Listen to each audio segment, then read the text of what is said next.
So today we're here at Neighborhood Flea. Olaf and I are doing some demonstrations, and I am here with Jerry from Keystone Crystals. Awesome. And I was absolutely taken with how beautiful the stones are that they have here.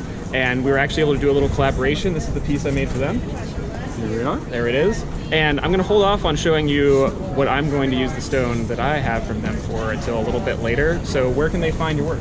So you can follow me on Instagram at Keystone Crystals, and I am available to come down and visit here at the Neighborhood Flea throughout the rest of the summer, and I'm down at the Saturday night markets in Market Square in downtown Pittsburgh. Awesome. So look out for the video coming out where I will be using one of these beautiful stones to make some glass insect fun. We'll see you then. See you guys.